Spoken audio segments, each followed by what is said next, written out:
나는 임신한 사실이 없다. 그래서 출산한 적도 없다. 임신은 모를 수 있어요. 출산한 기억을 못할 수는 없어요. 의도적인 거짓말을 하고 있다. 아주 강한, 아주 심각한 해일성 기억 상실이 지금 극도의 심각한 수준이다.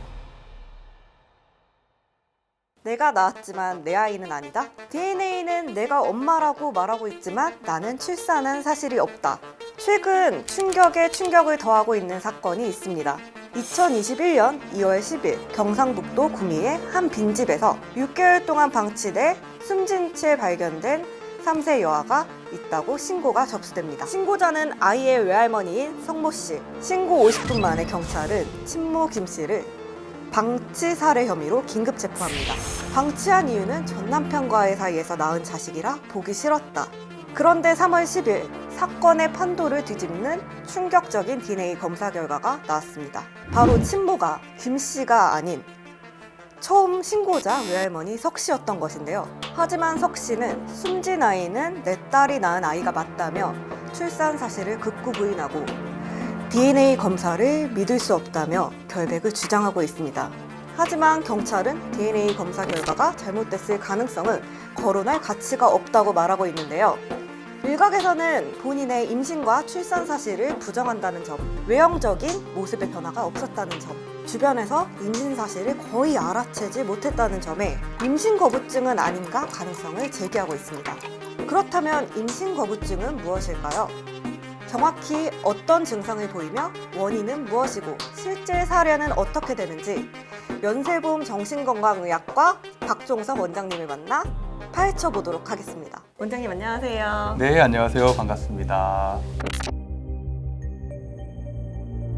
그 유전자 검사가 잘못될 리는 없을 거고 석 씨가 왜 본인의 아이라고 안 하고 계속 거부를 하고 있을까요? 이게 그래서 일각에서는 임신 거부증이 아닌가라는 말이 나오고 있대요. 임신 거부증이라는 게 정식으로 코드가 등록된 질환인가요? 사실 임신거부증이라고 하는 어떤 진단명은 그 정신과에 공식 등록된 진단명은 아닙니다. 어떻게 보면 이게 흔히들 말하는 상상 임신의 반대 개념이에요. 내가 임신했다는 사실을 의식적으로 억압하고 부정하는 거예요. 이런 어떤 증상을, 증후군을 정식 진단명은 아니지만 임신거부증이라고 저희가 부르고 있습니다. 사실 이 개념은 2006년에 프랑스에 어떤 임신거부증 학회라는 게 만들어졌어요. 그때부터 좀 일반적으로 알려지고 좀 널리 우리 대중에게 인정받은 부분이 있습니다. 임신거부증 너무 근데 듣기만 하면 너무 신기해요. 그 임신거부증의 증상은 어떻게 나타나나요? 임신이 보통 되면요, 생길 수 있는 입덧이라든가 태동, 이런 무월경 같은 증상들이 임신 거부증에선 아예 나타나질 않아요. 아이예요? 네, 배가 부르지도 않고 밖에서 볼 때도 이 사람이 임신한 산모처럼 보이지가 않는 거죠. 실제로 임신 거부증의 그 유병률을 보면요, 그 보통 20주까지 임신을 전혀 인지하지 못하는 어떤 증상이 475분의 1이나 된다고 합니다. 그럼 꽤 많은데요? 굉장히 많죠. 네. 뭐 거의 한 0.2% 정도니까 꽤 많은 거죠. 예전에 저는 그런 얘기 들은 적 있어요. Tuesday morning, I woke up and I had like crazy lower back pain. They told me that I had a full-term baby ready to come now. Christmas season, wait, 만삭 때까지 몰랐다가 네. 배가 아파서 병원에 갔더니 임신이다. 그래서 막 한 달 만에 아기가 나오고 그런 경우가 있는데 이런 분들도 약간 임신 거부증에 해당한다고 볼 수 있을까요? 그렇죠. 자기가 미처 모르고 있던 상태인데요. 근데 사람에 따라서는 앞으로 둥근 모양이 아니라 위로 길쭉하게 자궁이 형성되는 경우가 있어요. 이런 경우들은 겉으로 봐서도 잘 모르죠. 그리고 20주가 지나서 출산 직전까지 이걸 전혀 인지하지 못하는 그런 경우가 2,500분의 1이나 된다고 밝혀져 있습니다. 근데 그냥 생각을 해보면 임신을 하면 보통 월경이 없어지잖아요. 그렇죠. 그런 증상이 전혀 없는 경우도 있고요. 심지어는 임신 테스트기를 써도 거기서도 전혀 안 나오는 경우도 임신을 했는데요? 있어요. 예, 출산 직전까지 모르는 경우도 드물지만 분명히 있고 적어도 면담한 경력이 있습니다. 그렇군요. 그럼 아까 증상적으로 말씀해 주신 것 중에서 태아가 태동도 없고 이런 거는 이제 태아의 심리 상태에도 영향을 줘서 그렇게 되는 건가요? 이게 정말 신기하게도 BMC 사이콜로지의 어떤 논문을 보면은 이게 임신 거부증이 있는 산모가 뭐 아이한테 어떤 신체적 정신적 발달에 문제를 일으키느냐 이걸 연구한 그 전향적인 그 연구가 있어요. 사례 연구가.